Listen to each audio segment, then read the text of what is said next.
په افسوس خبره دا وه بشیر امیر صاحب چې څنګه وي دلته وایي چې زمونږ ماشومان مونږ د ده نه واورېده او بلکې مونږ هم د دې علاقې خلک یي د دې علاقې سره تړلي خلک یي.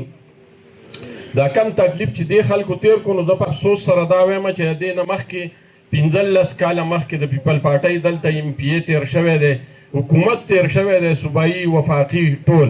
خو دا نن چې په تحصیل درګۍ کې کم کمی دی ځای په ځای مونږ ګورو کم کمی دي، کم خلکو ته مشکلات دی، نو هغه هم دغه مخکې دور یوه نتیجه ده را روانه ده.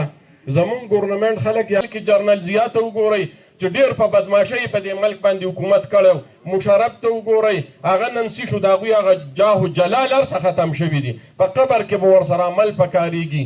بېنظیرې ته وګورئ چې هغه د تاسو لړکانې ته لاړ شئ نو په ځمکو کې ریلونه ځي او ختمېږي نه څونه شپږ اووه ټېشنې په هغې کې دي.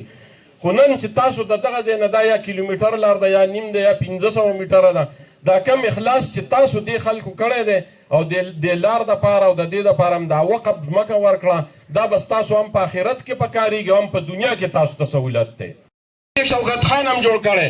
بیا یې غټه مس خبره دا ده چې زما او ستا د غریب دپاره هغه صحت کارډ رایستی دی چې نن زما او ستا په زړه باندې دړ راشي ما پې پخپله ځان ته سپرنګ لګولی پخپله چې زما وس هم کېږي. خو ما ته یې ویې چې نه ته دلته رالې تا ته به دا په پی آی سی پېښور انسټیټیوټ اف کارډیالوجي پېښور کې چې تاسو لاړئ او څوک تلي دلته به نور هم زما په شان بیماران وي. هر یو سړي ته فري تا ته په جب کې 10 لکه روپو کاډ درته په جب کې غریب ته کېښودی دی. که یو سړی دا وایي چې روټي کپړه مکان، هغه کم سړي له روټۍ او کپړه او مکان ورکړی دی. دا واحد یو لیډر دی چې د هغه سره د غریب درد و. پاکستان په ترقۍ روانو، کله چې زمونږ هغه وخو معیشت په 6% نه زیات ګروت کو، نن ستا معیشت تباه دی. عمران خان 3.5 کاله حکومت کړی، بجلي وه، سویګیس و، هر یو څیز و. نن غریب سړی په دې پورې حیران دی چې زه د بجلۍ بیل ورکړم که ځان له ډوډۍ پیدا کړم. ګیس نشته، بجلي نشته، دا هر یو څیز د وفاق د حکومت سره ګوره تړلی دی.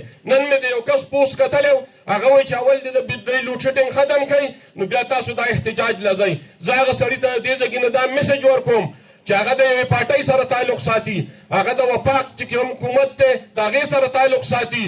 تا ته زه دا وایم د دې سټیج نه چې دا د خپل وفاقي حکومت ته ووایه چې په دې غریبانانو په دې خلکو باندې رحم وکړي.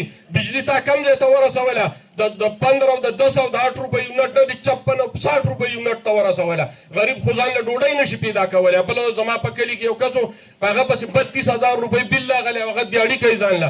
هغه ما ته وایي چې ناظم صاحب زه به دا موټرسایکل خرڅم او دا بیل به پرې جمع کړم، یا یې راله په کش کا.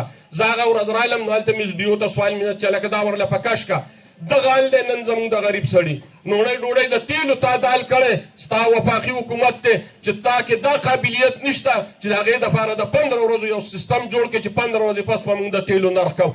روزانه ټماټر درته جوړ کړی و، سبزي د تیلو ریټ ګرانی و، دغه کې ګرانی و، دغه کې و، بله ورځې 12 پیسې ارزان کړه، موږ تیل ارزان کړه. دا خو دونه د بې شرمه حکومت دی په وفاق کې. د ملګرو خبرې وکړله